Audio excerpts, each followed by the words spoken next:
mais um dia, por mais um privilégio de poder nos reunir nesse templo como igreja, como povo do Senhor, para adoração, para o culto ao nosso Deus. Louvado seja Deus por isso. Hoje nós daremos continuidade à nossa série de exposição nos cânticos de romagem, salmos dos cânticos de romagem, e hoje nós vamos meditar no salmo de número 130. Estamos caminhando para a reta final dessa série de exposição. Salmo de número 130.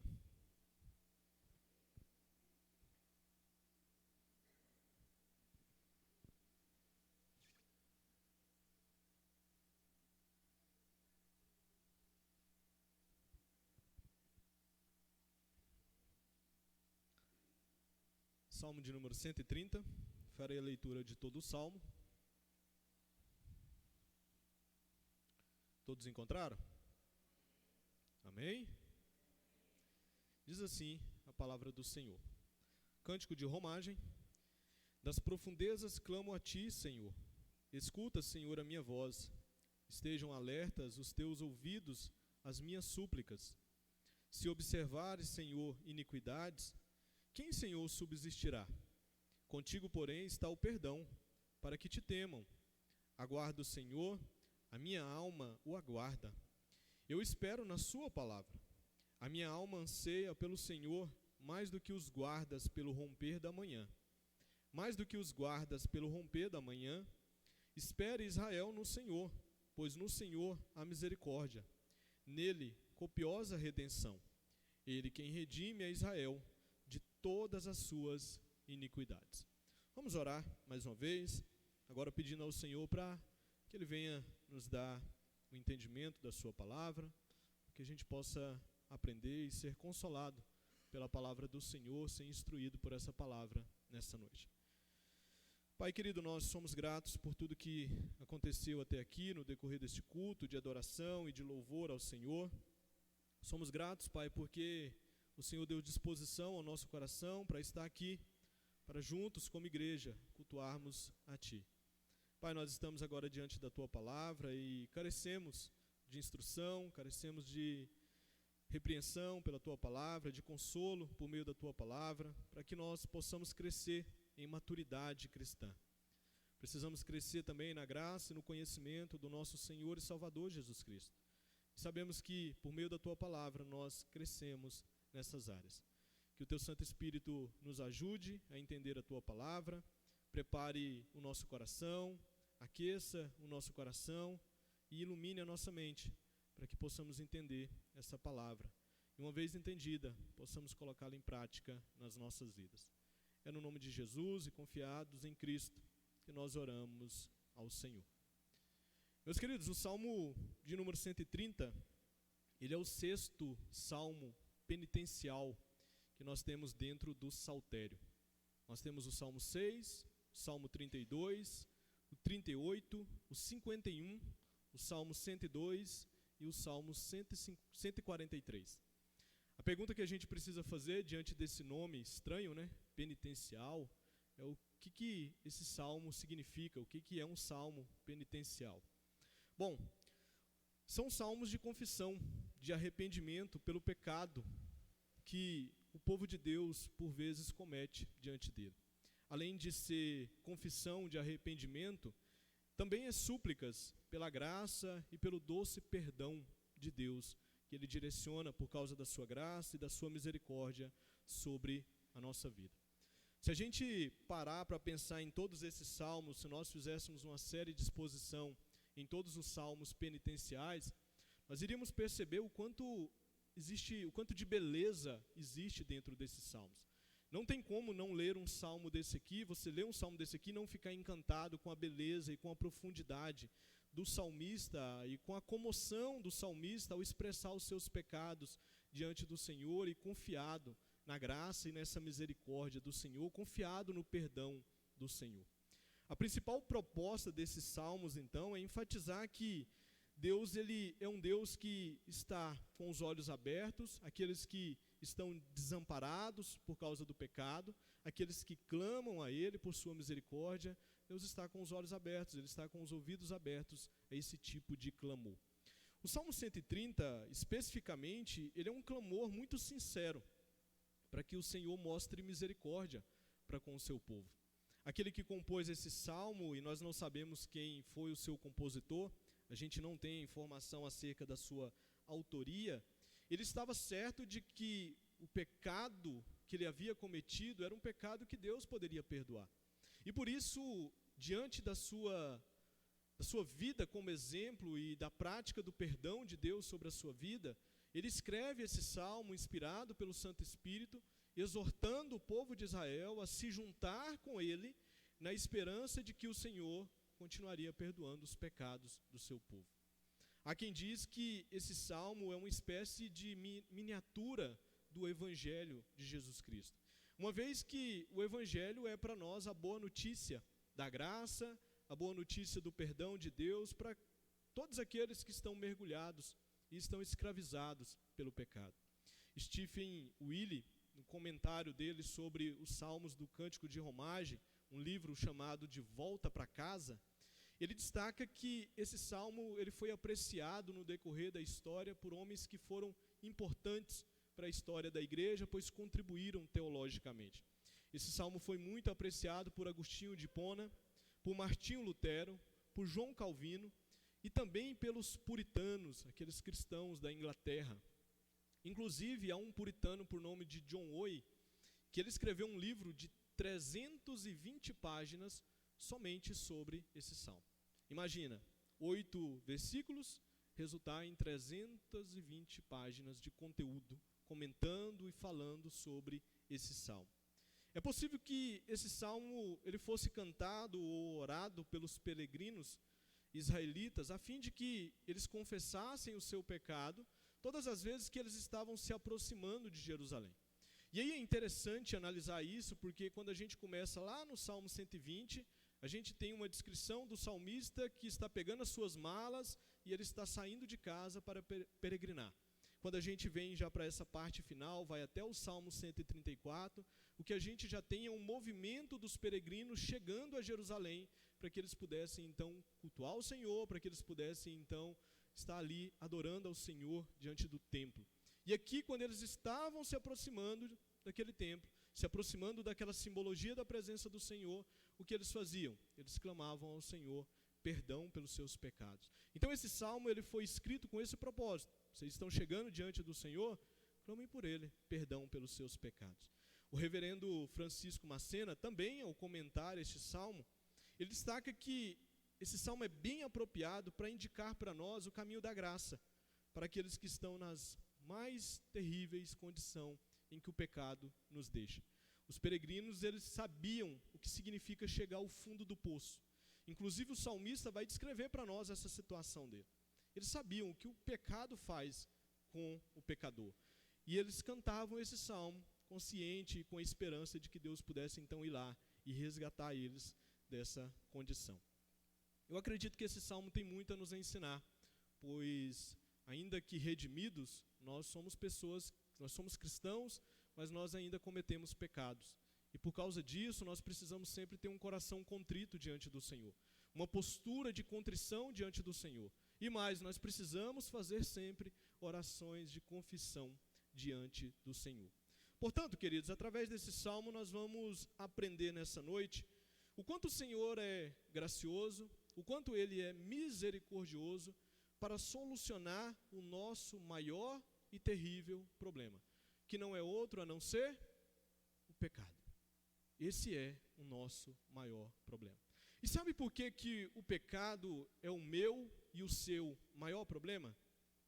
Porque na linguagem do apóstolo Paulo, na carta aos Romanos, nosso pecado nos coloca debaixo de um Deus irado. Há um Deus irado com aqueles que pecam. Hebreus 10, verso 31, diz que terrível coisa é cair nas mãos do Deus vivo. Agora imagina se esse Deus estiver irado contra você. Se Deus é por nós, quem será contra nós? Mas e se Deus for contra nós? Deus vivo for contra nós. E Paulo vai dizer, olha, a ira de Deus manifesta, está aí. Imagina essa situação para as nossas vidas. Pois bem, para nós que fomos alcançados pelo Evangelho de Jesus, que fomos impulsionados pelo Espírito Santo a arrepender-se dos nossos pecados e crer no Evangelho de Jesus, nós já não temos mais um Deus irado contra nós. Essa agora é a nossa condição diante dele. Por isso que Paulo, escrevendo a sua carta aos Romanos, ele diz que agora nós somos declarados justos diante do Senhor, fomos declarados justos diante do Senhor, justificação pela fé, por confiarmos e por depositarmos a nossa confiança na perfeita obra de Cristo. Olha que beleza é a nossa realidade agora diante do Senhor. E isso não aconteceu porque eu e vocês, porque nós somos merecedores. Porque, na verdade, ninguém aqui é merecedor. Ninguém deveria estar nessa condição de justo diante de Deus. Isso aconteceu porque o nosso Deus ele é gracioso. Isso aconteceu porque o nosso Deus ele é misericordioso. E é isso que nós vamos meditar nessa noite. Eu quero pensar com vocês, destacar com vocês, através de algumas partes nesse salmo, quanto Deus é gracioso e quanto essa graça e essa misericórdia se evidencia nas nossas vidas. Em primeiro lugar, do verso 1 ao verso 12, nós vamos perceber que o Senhor ele é gracioso e misericordioso pelo fato de ser somente Ele que nos tira das profundezas em que nos deixa o pecado. É somente Deus que pode fazer tal obra nas nossas vidas, nos tirar das profundezas em que nos deixa o pecado. Olha o que o salmista começa dizendo nesse salmo. Das profundezas clamo a ti, Senhor. Observe onde ele está. Das profundezas clamo a ti, Senhor. Escuta, Senhor, a minha voz. Estejam alertas os teus ouvidos às minhas súplicas. Aqui o salmista nos mostra de modo muito claro o seu clamor sendo direcionado a Deus.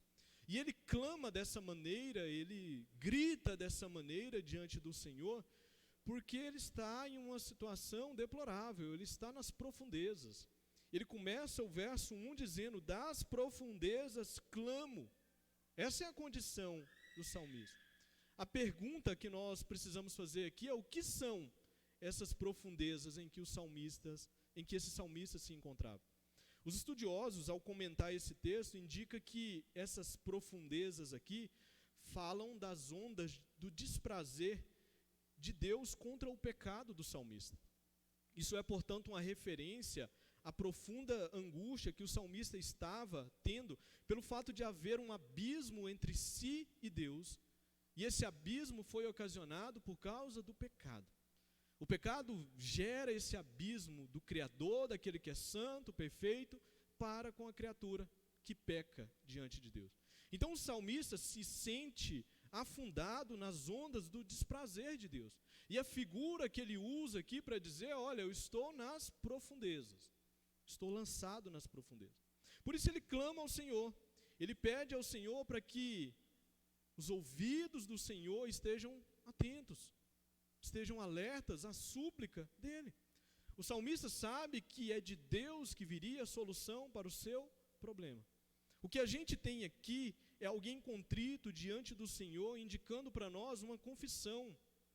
Ele estava em uma condição, o seu sentimento era de contrição, por isso que quando nós tiramos no decorrer do culto o momento de contrição, o momento é de contrição. Mas junto com o momento de contrição, o que nós devemos fazer? Oração de confissão ao Senhor. O momento do salmista é de contrição, é alguém contrito diante de Deus. Um Deus justo, um Deus santo, um Deus perfeito, e de outro lado, alguém pecador. O momento, então, é de contrição, mas a sua oração é de confissão. E mais, o salmista aqui, ele sabe muito bem que ele ofendeu a Deus. E ele sabia o que ele merecia por ter ofendido a Deus. O nosso pecado, antes de ofender as pessoas, e ele ofende as pessoas, ele é um pecado contra Deus. Por isso que quando a gente vai para um outro salmo, um salmo também de confissão, o salmo de Davi, Salmo 51, nós vamos encontrar o salmista dizendo, olha, pequei contra o Senhor, e contra ti somente. E a gente conhece a história, não, Davi, você pecou contra Batseba, você pecou contra Urias, mas Davi sabia quem ele havia mais ofendido na história. Ele sabia que ele havia ofendido a Deus. Pequei contra o Senhor. E ele sabia o que ele merecia. O salmista aqui também se encontra nessa mesma condição. Ele não é daquele tipo de crente que, se achando humilde, ora a Deus pedindo para que Deus lhe dê apenas o que ele merece. Já viu esse tipo de oração? o ar de humildade, aí você vira para Deus e fala, Senhor, que o Senhor me dê apenas aquilo que eu mereço. Não faça esse tipo de oração, queridos. Se Deus de fato ouvisse esse tipo de oração, Ele abriria a terra e você seria lançado nas profundezas. É isso que a gente merece, condenação. Ele não está fazendo isso. Ele está virando para Deus e está dizendo, olha, eu estou nas profundezas. O que eu peço diante do Senhor é que escute a minha voz, estejam alertos os teus ouvidos às minhas súplicas. Não tem esse ar de humildade, dizendo, olha, me dá só o que eu mereço. O salmista sabia muito bem o que ele merecia. O salmista, ele é alguém que sabe onde o pecado nos leva. E as profundezas é o caminho daqueles que mergulham no pecado.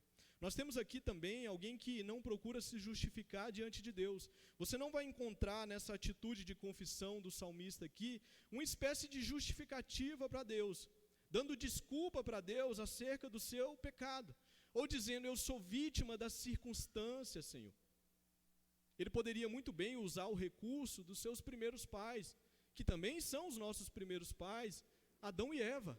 E ele poderia usar as circunstâncias como desculpa para o Senhor. Lembra daquele episódio de Gênesis, no capítulo 2, capítulo 3, melhor dizendo, quando Deus aparece para Adão e diz, Adão, você comeu do fruto que eu falei para não comer? E aí vem a desculpa, Senhor, foi a mulher que o Senhor me deu. O Senhor me colocou nesse tipo de circunstância, ao me dar essa mulher. E aí Deus vira para a mulher e fala, foi você? Senhor, foi a cobra, com a sua astúcia, a serpente.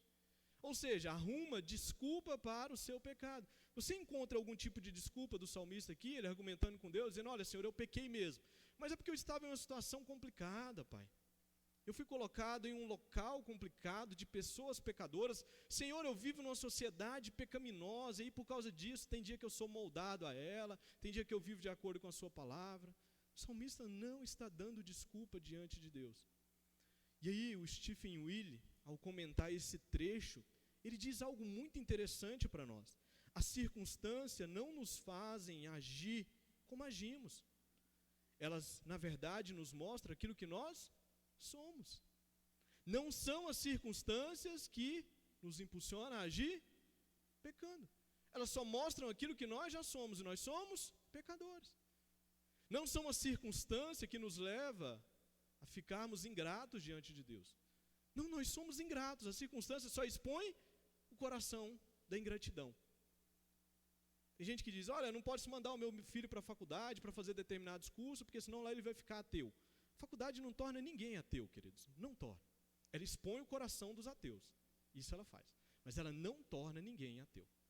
Mas ela é um bom lugar, propício para expor o coração dos ateus. As circunstâncias estão aí para expor o nosso coração. Se ele é de confiança no Senhor, se ele é de dependência do Senhor ou não. Não são as circunstâncias, então, que moldam o nosso modo de agir. Elas só expõem para nós aquilo que nós fazemos. O pecado é assim. Ele nos deixa nas profundezas. Antes do Evangelho chegar a nós, nós estávamos nas mais terríveis profundezas. E para piorar, Paulo escrevendo aos Efésios, no capítulo 2, ele diz que nós estávamos mortos nos nossos delitos e pecados. Nós não tínhamos condição de clamar ao Senhor. O morto não consegue clamar ao Senhor. Essa era a nossa terrível condição. Mas Deus graciosamente, misericordiosamente, Ele enviou o seu Filho para nos buscar da mais terrível profundeza em que o pecado nos deixou. Ele nos deu vida, estando nós mortos nos nossos delitos e pecados.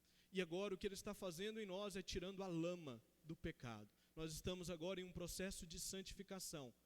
E nesse processo de santificação, infelizmente, nós ainda pecamos. Mas o que nós temos diante de nós? Um Deus gracioso e um Deus misericordioso. Um Deus que recebe a nossa postura de contrição e recebe a nossa oração de confissão. Por isso nós precisamos fazer aquilo que o salmista estava fazendo. E ele estava ensinando o povo, dizendo, olha, tenham esse espírito, essa conduta de contrição. E confesse diante do Senhor os seus pecados. Não fique apresentando desculpa diante de Deus. Clame a Ele para que Ele socorra vocês dessa profundeza que o pecado por vezes nos deixa. Segundo lugar, do verso 3 ao 4, nós vamos perceber mais uma vez que o Senhor ele é gracioso e misericordioso, pelo fato de ser somente Ele quem nos transporta da culpa para o perdão. É Ele que nos tira da terrível condição em que o pecado nos deixa, a profundeza. Agora aqui do verso 3 ao 4 nós vamos perceber que é somente Ele que tem poder para nos transportar da condição de culpado para a condição de perdoado, da condição de culpa para o perdão. Olha o que a gente tem aí nos versos 3 e 4. Se observares, Senhor, iniquidades, quem, Senhor, subsistirá? Contigo, porém, está o perdão para que te temam. Aqui nesses versos, o salmista ele passa a expor uma espécie de argumento misturado com certeza diante de Deus, que Deus é alguém que pode perdoá-lo.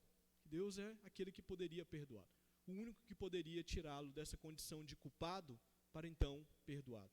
E a pergunta que é feita aí no verso 3, observe que é uma pergunta, ela expõe para nós a realidade de que ninguém é justo diante de Deus.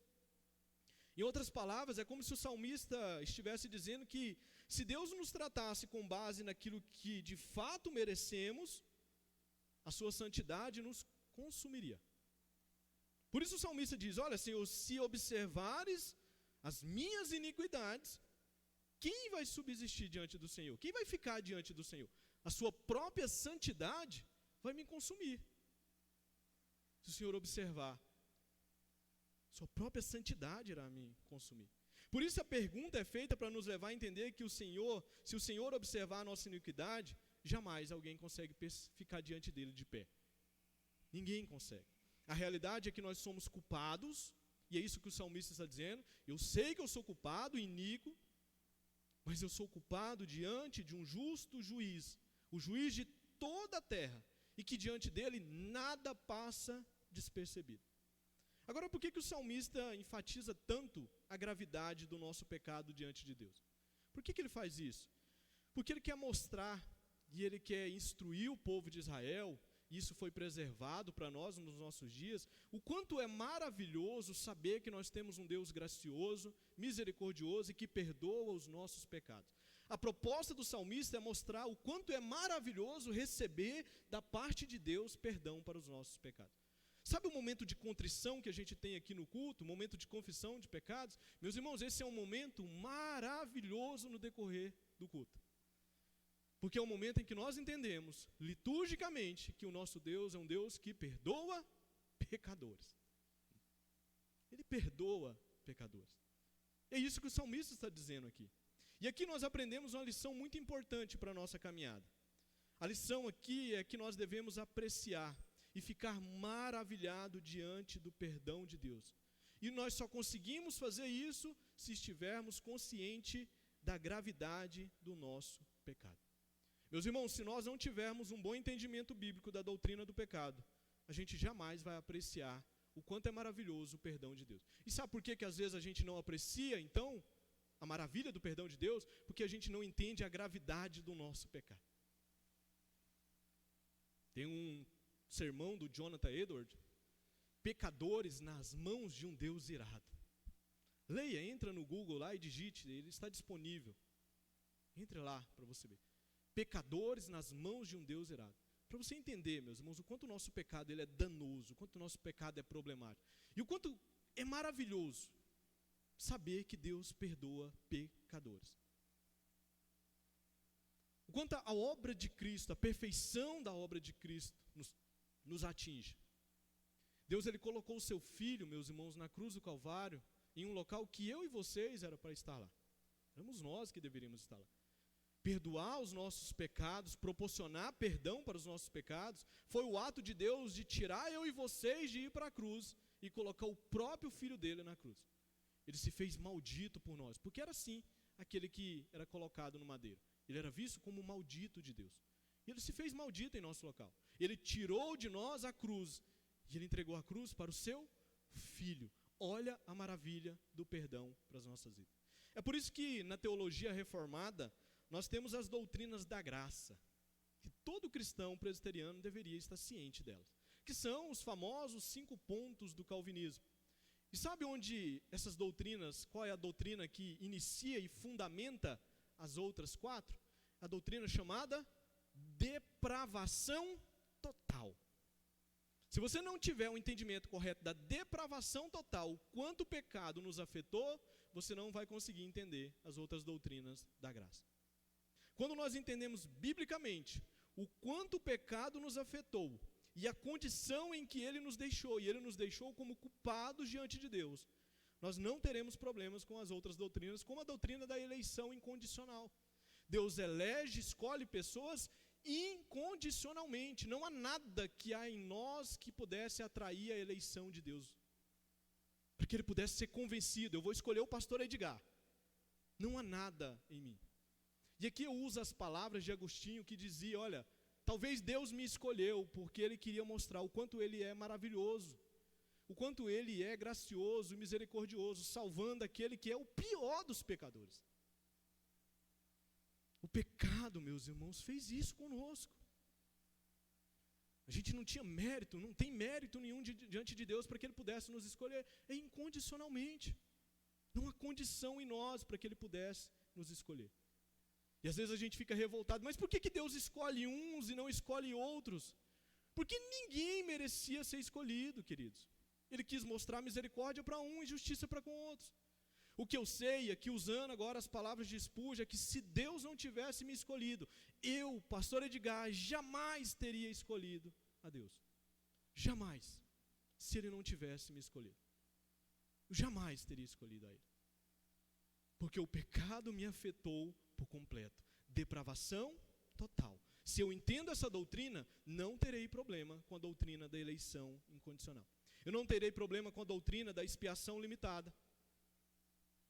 Que a obra de Cristo, ela é perfeita e eficaz para os eleitos de Deus. Ele derramou sangue para os eleitos de Deus. Eu não terei problema com a doutrina da graça irresistível. Ninguém consegue resistir a essa graça de Deus. Não terei problema com ela. Eu também não terei problema com a doutrina da perseverança dos santos, que aquele que começou a boa obra em mim, ele vai terminar essa boa obra que ele começou. Se ele me deixasse por conta própria, coitado de mim. Mas ele segura nas minhas mãos. Ele faz com que eu persevere para chegar até o final. Perseverança dos santos. O pecado, meus irmãos, precisa ser entendido. Nós vivemos em uma sociedade em que a palavra pecado tem caído em desuso. Pessoa sair de casa no domingo para chegar num culto como esse aqui e ouvir um sermão sobre pecado, sobre a nossa deplorável condição diante de Deus por causa do pecado, parece que isso não enche igreja, irmãos. Não pregue sobre isso, pastor, eu saio daqui para baixo. Eu quero que vocês saiam daqui hoje mesmo para baixo, com vocês mesmos. Mas ao mesmo tempo com a perspectiva correta acerca de Deus. Há um Deus gracioso, misericordioso, maravilhoso sobre vocês. Eu quero que vocês saiam daqui desencantados com vocês, mas eu quero que vocês saiam daqui nessa noite encantado com o Deus dessa igreja. Extremamente encantado com ele.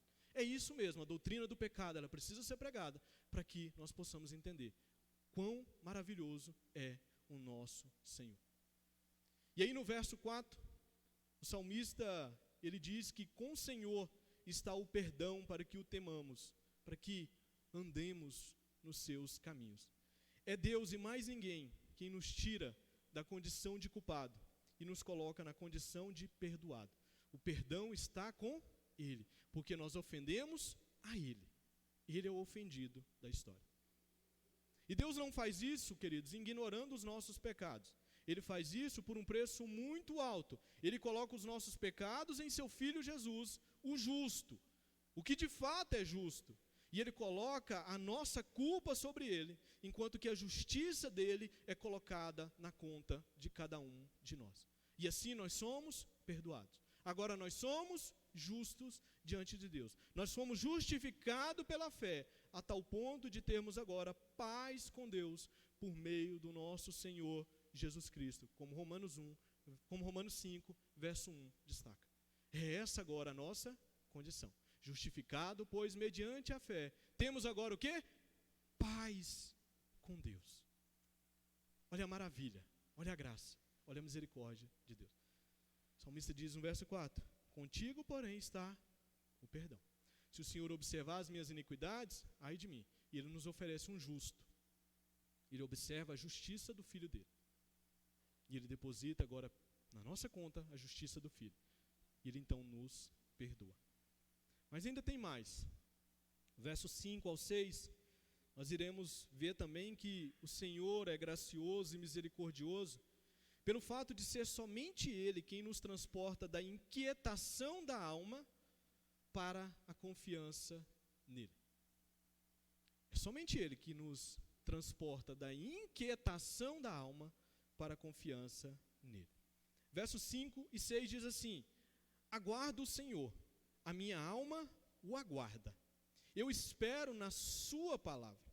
A minha alma anseia pelo Senhor, mais do que os guardas pelo romper da manhã. Mais do que os guardas pelo romper da manhã. Nesses versos aqui, o salmista expõe a sua espera paciente em Deus.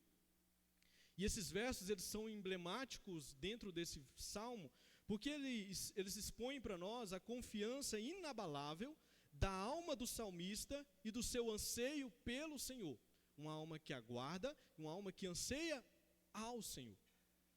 E aqui o salmista, ele não está mais focando na misericórdia ou no perdão do Senhor, mas ele está focando agora em algo que vai além. Ele está focando agora em algo que é decorrência do perdão e da misericórdia de Deus, que é a presença do próprio Deus com os perdoados. O salmista ele está focando agora no próprio Senhor. No verso 1, isso aqui faz muito sentido, porque no verso 1, o salmista ele enfatizou que ele estava nas profundezas. Então ele estava distante de Deus, longe de Deus. E ele ficou contrito por causa disso, ele confessou os seus pecados diante de Deus. Fez uma confissão. Por quê? Terrível condição para ele era estar longe de Deus. Agora aqui, ele está esperando o retorno da presença refrescante e confortante de Deus. Por isso que no verso 5 ele diz: eu aguardo quem? Eu aguardo agora o Senhor. A minha alma o aguarda. Eu aguardo o Senhor.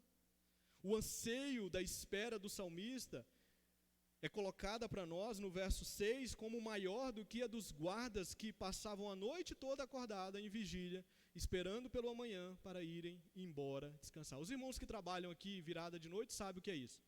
Você passa a noite toda acordada fazendo vigília, você fica doidinho para chegar ao romper do amanhã, para você ir embora para sua casa e para você descansar. Eles anseiam pela chegada do sol pela manhã. O salmista está dizendo: eu anseio muito mais do que esses guardas. Eu anseio a presença do Senhor muito mais. O meu desejo da presença do Senhor é maior. Por isso que quando a gente vai para o Salmo 51, a gente vê o salmista Davi dizendo: olha, Deus, o Senhor pode tirar tudo de mim. Tudo, tira reino se o Senhor quiser tirar. Tira tudo de mim, mas só não tires de mim o quê? Teu Espírito. Não tires de mim o teu Espírito. Eu anelo pela presença do Senhor. Eu sei que o pecado é problemático com a presença de Deus. O salmista está dizendo: eu estou aguardando o próprio Senhor. E percebam que essa espera do salmista, ela não é fundamentada sem propósito. Ela está fundamentada e amparada na palavra de Deus. Pois no verso 5, na parte final, ele diz: espero na sua palavra. É como se ele estivesse dizendo: olha, eu confio na sua palavra, porque a sua palavra me ensina que o Senhor é um Deus que perdoa pecadores. E eu confio na sua palavra. Deposito a minha confiança. Enquanto nós estamos cometendo pecados, meus irmãos, a nossa alma ela fica inquieta diante de Deus. Ela fica inquieta diante de Deus. E ainda bem que o Espírito Santo age inquietando a nossa alma, não nos deixando pecar como se aquilo fosse algo normal para as nossas vidas. Inclusive Deus usa a igreja como disciplina para trazer mesmo inquietude para aquele que está mergulhado no pecado. Para virar para ele e dizer: olha, não é desse jeito que Deus quer que você ande. Disciplina na igreja é uma forma de comunicar e mostrar a graça de Deus. Porque se Deus não fosse gracioso e misericordioso, Ele deixaria a pessoa mergulhada no pecado, afundando no pecado e sendo destruída pelo pecado. Mas Ele vem e inquieta a pessoa é chamada e ela é inquietada. Para quê? Para que ela reconheça a gravidade do seu pecado. Porém, quando nós nos arrependemos dos nossos pecados, Deus ele se volta para nós. E a inquietude da nossa alma dá lugar agora à nossa confiança na presença de Deus conosco. Como é bom, meus irmãos, saber que Deus está conosco. Ele está com o seu povo. Esse aqui é o sentimento do salmista. E isso é por causa da graça de Deus, da misericórdia de Deus. Merecia isso? Merecia continuar lá nas profundezas. Mas Deus vai lá e tira daquela situação. Se aproxima dele. Quarto, para finalizar, caminhando para a reta final. O Senhor, Ele é gracioso e misericordioso pelo fato de ser somente Ele que nos transporta da escravidão para a liberdade. É Ele que nos tira da escravidão para a liberdade. Versos 7 e 8 expõem para nós essa verdade. Espere Israel no Senhor, pois no Senhor há misericórdia. Nele copiosa redenção. É Ele quem redime a Israel de todas as suas iniquidades. Havendo experimentado o perdão de Deus, o salmista agora exorta o povo de Israel como um todo. O salmo foi escrito para isso, para exortar o povo a fazer o quê? Depositar a sua confiança no Senhor. Por isso que ele termina o salmo dizendo: Israel, espere no Senhor, confie no Senhor, deposite a confiança de vocês no Senhor. Agora, um ponto aqui, não é só Israel que deveria fazer isso. Nós, ainda hoje, precisamos fazer isso, continuar esperando no Senhor, continuar confiando no Senhor. Israel havia cometido muitos pecados, mas em Deus há uma misericórdia, em Deus há redenção, em Deus há remissão de todas as iniquidades, que são os elementos que o salmista vem dizendo. No final do verso 7 ele diz, olha, no Senhor há misericórdia. Depois ele diz, nele copiosa redenção. No verso 8 ele diz, e é Ele quem redime Israel. No Senhor então há misericórdia, redenção e também remissão. A misericórdia de Deus, queridos, é o que faz Deus deixar de nos dar o que nós merecemos. E o que nós merecemos é destruição. Então, quando a gente diz que Deus é misericordioso, Ele está deixando de dar para mim e para vocês o que nós merecemos. Por isso Ele é misericordioso. Nós merecíamos condenação, mas Ele age, Ele olha para a nossa miséria e Ele age de modo cordial para com a nossa miséria. Misericórdia. E aí Ele deixa de nos dar o que nós merecemos. Eu gosto muito de citar Lamentações, capítulo 3, verso 22 ao 23, porque expressa muito bem a nossa dependência da misericórdia de Deus. O texto diz, as misericórdias do Senhor são a causa de não sermos consumidos. Sabe o que impede de sermos destruídos? A misericórdia do Senhor. Por quê? Porque as misericórdias do Senhor não têm fim, se renovam a cada manhã. Todo dia a misericórdia de Deus se renova na sua vida. Você pode começar o dia tendo motivo para orar. Por quê? Porque a palavra de Deus diz que a misericórdia do Senhor se renova na sua vida. Você pode começar dizendo, Pai, não vou pedir, começo agradecendo. A misericórdia do Senhor, conforme diz a sua palavra, se renovou para o dia de hoje. E por causa disso eu não vou ser destruído diante do Senhor. Misericórdia. São a causa de não sermos consumidos. A redenção e a remissão, queridos, nos fala do pagamento do salário do nosso pecado, que é a morte. O salário do pecado é a morte. Mas quem é que pagou esse salário? Quem é que pagou isso? Foi o próprio Cristo. Ele morreu a nossa morte. A morte condenatória estava sobre ele. Jesus, ele pagou o salário do nosso pecado, morrendo ele em nosso lugar, para que assim nós fôssemos libertos da ira de Deus, libertos da culpa do pecado, para que nós pudéssemos agora viver em uma condição capacitados a lutar contra o poder do pecado. Isso que acontece, meus irmãos. Cristo, na cruz do Calvário, pagou o salário do pecado. Está consumado, está pago, para que a ira de Deus não caísse nem uma gotinha dela sobre mim e sobre vocês. Ele aplacou a ira de Deus na cruz. Pagou, está pago. Qual que é o pecado? Está pago. Qual que é a consequência? Está pago. Redenção, remissão dos nossos pecados. E agora nós temos liberdade Mas não é uma liberdade autônoma. Nós temos agora a liberdade para andar de acordo com a vontade de Deus. Ele nos tirou da escravidão do pecado e agora Ele nos colocou livres, entre aspas, para quê? Para obedecermos a sua vontade. Porque se nós estivéssemos na condição da escravidão do pecado, a gente não conseguiria obedecer aquilo que Deus requer de nós. Martinho Lutero dizia, olha, há dois senhores, o pecado ou Cristo. O pecado ou Cristo. Você pode ser escravo do pecado, ou você pode ser escravo de Cristo. Nascido escravo do pecado. Você pode se tornar agora escravo de Cristo. É pesada, né, a linguagem de escravo, mas é um Senhor, meus irmãos, que quer o nosso bem. É um Senhor que quer o melhor para cada um de nós. É esse tipo de Senhor que nós temos sobre a nossa vida, que quer o nosso bem, que se entregou por nós, que primeiro nos amou. Primeiro Ele nos amou, para que depois nós pudéssemos amá-lo. Então isso que aconteceu. E o salmista está dizendo, olha, Israel, espere no Senhor. Confie na misericórdia do Senhor.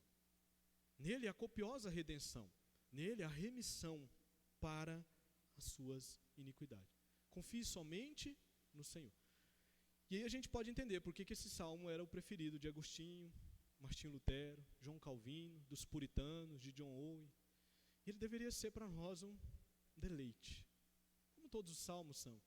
Mas é claro que a gente se apega em alguns salmos. Esse aqui, meus irmãos, é magnífico. Espera no Senhor, Igreja do Jardim Alto Paraíso. Para finalizar, algumas aplicações desse texto. Queridos, sejamos gratos a Deus pela sua misericórdia e pela sua graça sobre nós, sobre cada um de nós. O texto enfatiza o quanto Deus é gracioso e misericordioso. A gente não merecia nada disso aqui. Ele poderia muito bem nos deixar lá na profundeza. Quem errou foi nós, quem pecou foi nós. Ele poderia ter destruído cada um de nós. Mas o que ele fez? Ele mostrou graça, ele mostrou misericórdia e ele enviou o seu Filho. Agora, como que a gente vai viver uma vida de gratidão a essas realidades? Como expressar gratidão a Deus por sua graça e por sua misericórdia? Não tem outra forma a não ser lutando contra o pecado. Lute, queridos, contra o pecado. Nós estamos em um processo de santificação. Da culpa do pecado, eu e vocês, nós já fomos libertos. Porém, nós estamos diariamente lutando contra o poder do pecado. O processo de santificação, meus irmãos, é lutar contra o poder do pecado. O pecado não é mais senhor das nossas vidas. Não é. Porém, ele ainda nos desafia, dia após dia. Ou será que é só para o pastor dessa igreja que o pecado vem e desafia? Será que mais ninguém aqui é desafiado pelo pecado todos os dias? O pecado nos desafia todos os dias, meus irmãos. Se nós quisermos ser gratos à graça de Deus e à sua misericórdia, a gente luta contra o pecado. Porque a gente tem diante de nós, sobre nós, um Deus gracioso e misericordioso, que não poupou nenhum esforço para que nossa condição de culpado fosse transformada para a condição de perdoado diante dele. Agora nós precisamos viver dessa forma, como alguém que saiu da escravidão do pecado para viver na liberdade da obediência da palavra de Deus. Por isso que então nós lutamos contra o pecado. A gente não pode baratear a graça e a misericórdia de Deus, dizendo, olha, Deus fez tudo o que era necessário para que eu fosse perdoado. Então agora eu posso pecar à vontade. Não, queridos. Não façamos isso. O pecado custou caro. O perdão custou caro, meus irmãos, melhor dizendo. Custou a morte do próprio Filho de Deus. Lutemos contra o pecado. Pastor, mas como fazer isso? O Espírito Santo foi nos dado, meus irmãos, para o nosso processo de santificação. Nós temos os meios de graça para isso. Nós temos a palavra, nós temos a oração, nós temos os sacramentos. Não abra mão desses privilégios para a vida de vocês. Tenha prazer e deleite na palavra de Deus, pois é nela que nós encontramos instrução para viver de acordo com a vontade de Deus, para praticar a liberdade a qual Deus conquistou para cada um de nós. A oração, meus irmãos, está lutando contra o pecado, não tenha vergonha de ter um coração contrito diante de Deus e de fazer confissões diante de Deus pelos seus pecados. Que isso não seja uma prática só no culto de domingo. No domingo, eu junto com a igreja, vou pedir perdão pelos nossos pecados. O que acontece na liturgia tem um aspecto didático, de ensinar a igreja a levar isso para fora. A vida lá fora é vida de culto a Deus. Continua sendo um culto a Deus. A prática de contrição e confissão aqui permanece lá fora, queridos. Não ignore os sacramentos. Tem gente que deixa de ceiar como algo banal. Não faça isso, meus irmãos. Participe da ceia. Como João Calvino dizia, ela é nutrição espiritual para a vida do crente. Façamos uso dos meios de graça para lutar contra o pecado. Fazendo isso, nós seremos gratos diante de Deus, pela sua graça e pela sua misericórdia sobre nós. Segundo, queridos, dependamos da graça e da misericórdia de Deus diariamente. Seja grato? Seja. E dependa dela diariamente. Como fazer isso, pastor? Tendo um coração contrito diante de Deus. Confessando sempre os nossos pecados a Ele. Rogando sempre por sua graça e misericórdia sobre nós. Buscando refúgio na graça e na misericórdia dEle. Pecou? Saiba que há um Deus misericordioso e gracioso para te perdoar. Não fique nas profundezas, mas vá para Deus. E aí eu finalizo com mais uma fala do reverendo Francisco Macena, que comenta esse texto e diz: não se entregue ao desespero ocasionado pelo pecado. Antes, entregue o seu desespero nas mãos do Senhor. Entregue nas mãos dele. Não se entregue ao desespero. Pegue o seu desespero e entregue ao Senhor. Que Deus nos ajude, queridos, a vivermos dessa forma. Que Deus nos ajude a entender. Que vocês saiam daqui nessa noite encantados com o Deus que age com graça e com misericórdia sobre as nossas vidas. O Senhor dessa igreja. Isso é o propósito aqui. Não é inflar o seu ego, nem nada. Nós somos pecadores. Pecadores nas mãos de um Deus irado. Mas há um Deus maravilhoso sobre nós. Gracioso. Ele derramou a ira no seu Filho. Saiam daqui nessa noite encantados com esse Deus. Se vocês saírem dessa forma, eu consegui aquilo que eu me propus a fazer aqui. Vamos orar, queridos? Encerrar o nosso culto. Momento de adoração. Vamos colocar de pé. Fazer a nossa oração final. Após a oração, vocês sentem, e aí a gente tem alguns avisos para fazer. Vamos orar ao Senhor. Pai querido, nós somos gratos ao Senhor, porque a Tua palavra nos revela e nos ensina.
Jesus Cristo é o Senhor.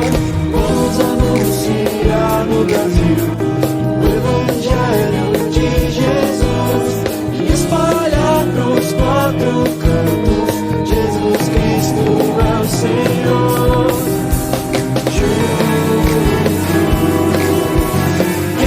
nós somos de mãos dadas e abraçados em comunhão a Cristo. Viemos adorar e entoar um novo canto de coração. Vamos anunciar no Brasil o Evangelho de Jesus e espalhar pros quatro cantos. Jesus Cristo é o Senhor.